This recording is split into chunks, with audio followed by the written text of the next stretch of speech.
Bismillahirrahmanirrahim. Assalamualaikum warahmatullahi wabarakatuh. Kita kembali lagi dalam mata kuliah Rekayasa Pondasi 1, pertemuan ke-7 video kedua. Kali ini kita akan membahas tentang metode fleksibel. Nah, sebelumnya kita telah membahas metode kaku. Nah, metode fleksibel ini kita akan bahas hanya sepintas saja. Nah, ini pada metode fleksibel, tanah diasumsikan ekuivalen terdiri dari jumlah yang tidak terbatas dari pegas. Ini pegas elastis. Nah, ini slabnya, terus tanahnya kita gantikan pegas. Kenapa bisa kita gantikan dengan pegas? Nah, misalnya kalian punya tanah, kalian masukkan dalam sebuah botol. Terus kalian tekan gaya F. Terus dia akan mampat. Dia akan mampat sebesar delta. Dia akan mampat sebesar delta. Nah, kalau dalam waktu fisika dasar atau waktu SMA kita tahu gaya pegas sama dengan K dikali delta. Nah, kita tahu gayanya berapa yang kita berikan. Kita tahu deltanya kita ukur. Nah, dari sini kita bisa tahu berapa K yang tanah kita. Nah, KF diketahui, deltanya diketahui, kita bisa menghitung K dari tanah kita. Koefisien pegas dari tanah kita. Nah, sehingga jika tanah kita ini saya ganti dengan sebuah pegas,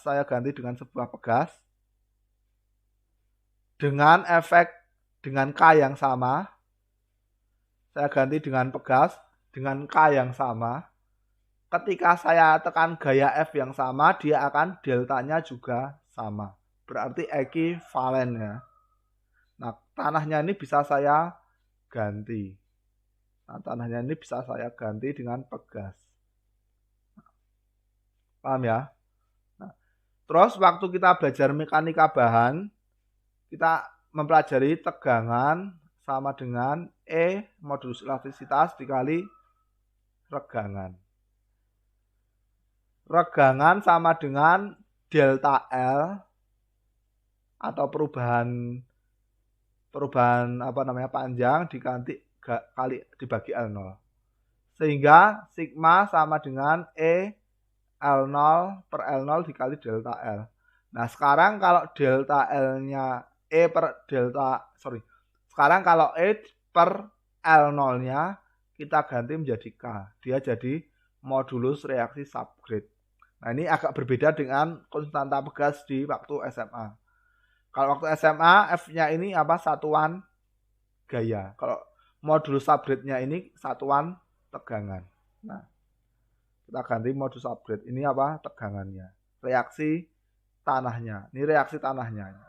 Oke. Paham ya? Jadi tanahnya ini kita ganti menjadi pegas dengan konstanta subgrade. Metode ini disebut juga sebagai metode Winkler. Nah, metode Winkler ini dianggap lebih bagus daripada rigid. Kenapa? Karena metode Winkler interaksi antara fondasi dengan tanah, maksudnya dengan strukturnya, dengan slabnya ini, dengan tanahnya ini diperhatikan. Nah, di metode Winkler ini mempertimbangkan efek deformasi di slabnya. Nah, kalau di waktu rigid kita anggap kaku ya, tidak memperhitungkan. Nah, tadi kita perlu hubungan antara tegangan dan settlement. Nah, ini kita pakai modulus reaksi subgrade. Nah, paham ya? Nah, K ini di tiap titik ini bisa berbeda. Nah, sehingga efeknya dengan settlement nanti berbeda. Nah, ini jumlah gaya pegasnya harus sama dengan beban struktur dan berat sendiri. Nah, tapi metode Winkler ada kelemahan. Pertama, nilai K-nya dianggap linear. Nah, ini linear. Ini tadi Q, terus ini delta. Ini dianggap linear. Padahal aslinya nggak linear. Kalau tanah kita tekan, nanti K-nya nggak linear. K-nya itu tergantung dengan deformasinya. Terus yang kedua, K-nya dianggap independen. Masing-masing spring ini dan ini saling bekerja sendiri-sendiri. Padahal aslinya ini saling berinteraksi. Itu ya. Karena K dianggap sama, maka bearing pressure pada sekitar kolom akan lebih besar. Nah, kekurangan metode ini tadi pertama linearitas. Terus kalau pada beban melata, ini pertama linearitas, kedua independen ini.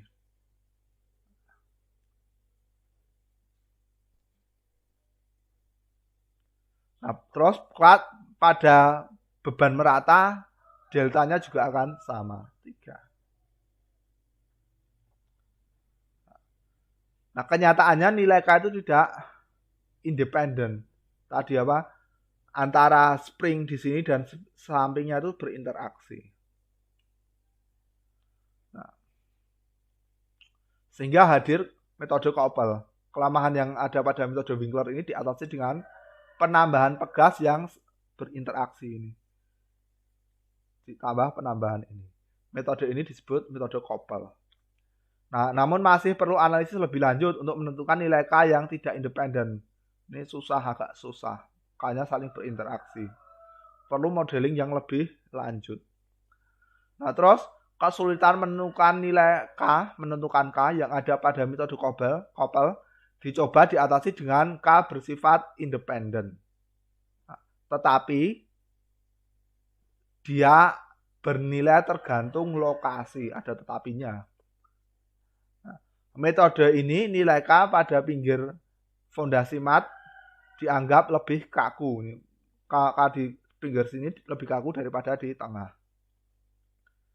Hasil penelitian menunjukkan bahwa nilai K di sekeliling mat ini 2 kali daripada K di pusat. Metode ini disebut metode pseudo Koppel.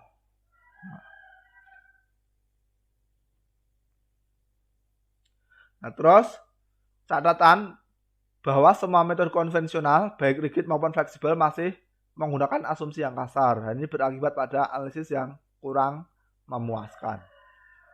Nah, dengan adanya software finite element 3D dan lain-lain, kesulitan pada metode konvensional ini dapat diatasi secara meyakinkan. Nah, nanti bisa dengan cara penyelesaiannya bisa dengan finite element, bisa juga dengan finite difference. Nah, nanti macam-macam ya. Nah, meskipun metode ini namanya metode numeris ini juga tidak luput dari kekurangan ya. Jadi sama saja sebenarnya. Tapi kekurangannya apa? Tidak terlalu atau lebih ringan. Pembahasan tentang ini metode numeris ini tidak dijelaskan di sini. Nah, kalau tertarik nanti bisa mengambil mata kuliah metode elemen hingga dalam geoteknik.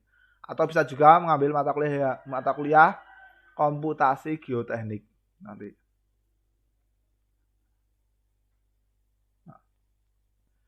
Nah, di mata kuliah komputasi geoteknik apa saja yang diajarkan? Nah, nanti kalian diajarkan membuat program sendiri. Kalian diajarkan membuat program sendiri, programming sendiri, dan lain-lain. Kalian diajarkan membuat programming sendiri. Kalian diajarkan mandiri nanti. Jadi kalian nggak tergantung dari software lain. Nah, itu kelebihan mata kuliah komputasi geoteknik. Nah, itu kalau kalian tertarik. Kalau kalian tertarik nggak masalah. Nah, ada juga mata kuliah metode elemen hingga dalam geoteknik. Nah, ini pembahasan metode ini di luar dari mata kuliah ini. Nah, ini kita sudah masuk akhir pertemuan ke-7.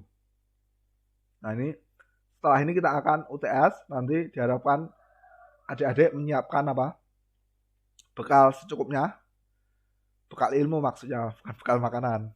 Nah, sama siapkan peralatan untuk UTS. Nah, setelah UTS ini nanti pengampu mata kuliahnya ganti. Nah, untuk itu saya mengucapkan selamat berjuang di UTS. Saya mohon maaf jika ada kesalahan dalam penyampaian kuliah atau kesalahan kata, menyinggung dan lain-lain saat kuliah. Saya mohon maaf. Kita akhiri. Wassalamualaikum warahmatullahi wabarakatuh.